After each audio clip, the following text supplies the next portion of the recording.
Énergie, ville durable, agroalimentaire, infrastructure, telles sont les priorités du nouveau deal économique Maroc-France annoncé hier à Paris à l'occasion de la 12e rencontre de haut niveau entre les deux pays. Les Échos nous informent qu'une vingtaine de conventions ont été signées, dont un accord sur une ligne de crédit de 25 millions d'euros affectée aux PME marocaines pour l'acquisition de biens et services français et un prêt de 10 millions d'euros de la part de l'AFD pour la création d'un institut de formation pour les énergies renouvelables et l'efficacité énergétique. Le quotidien revient aussi sur la convention de coopération signée entre les deux patronats. Elle permet une harmonisation des points de vue et l'action des deux organisations, ainsi qu'un échange d'informations et d'expertise. Aujourd'hui, le Maroc titre sur l'importation d'insuline. Après avoir instauré un droit à l'importation contre l'insuline d'origine danoise, accusée de pratiques anticoncurrentielles, voilà que le gouvernement Benkirane revient sur sa décision. Le ministère de l'économie et des finances et celui de l'industrie, du commerce, de l'investissement et de l'économie numérique, ainsi que le ministère de la Santé, viennent de signer une décision supprimant les droits imposés aux importations danoises afin de protéger la production locale d'insuline.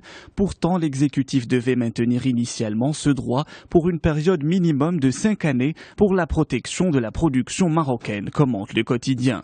9 jours de fiesta non-stop, 40 pays représentés, 5 continents, 7 scènes, 125 spectacles, 1500 artistes.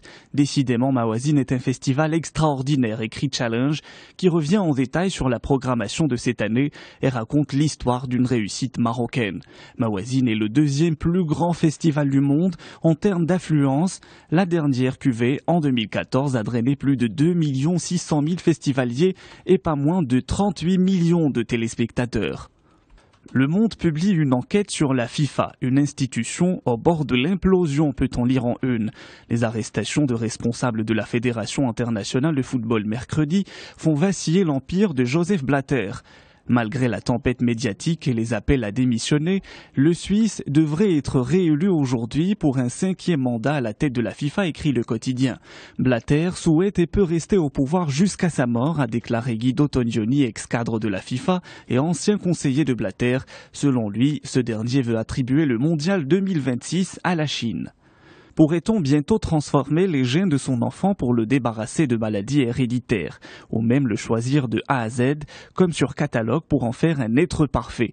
Ces questions n'appartiennent plus à la science-fiction, mais figurent bien au cœur de l'actualité. Courrier International nous informe qu'en avril, une équipe chinoise a révélé avoir modifié l'ADN d'embryons humains, une annonce qui a mis en émoi la communauté scientifique et qui soulève de nombreuses questions éthiques, un dossier à lire dans le numéro de cette semaine. Le Parisien publie une bonne nouvelle à sa une. Enfin, un progrès décisif pour soigner le cancer.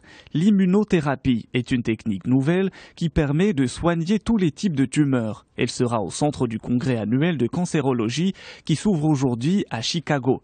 Les plus grands chercheurs croient en ce nouveau traitement. Il est fondé sur la réaction de notre système immunitaire, explique le quotidien.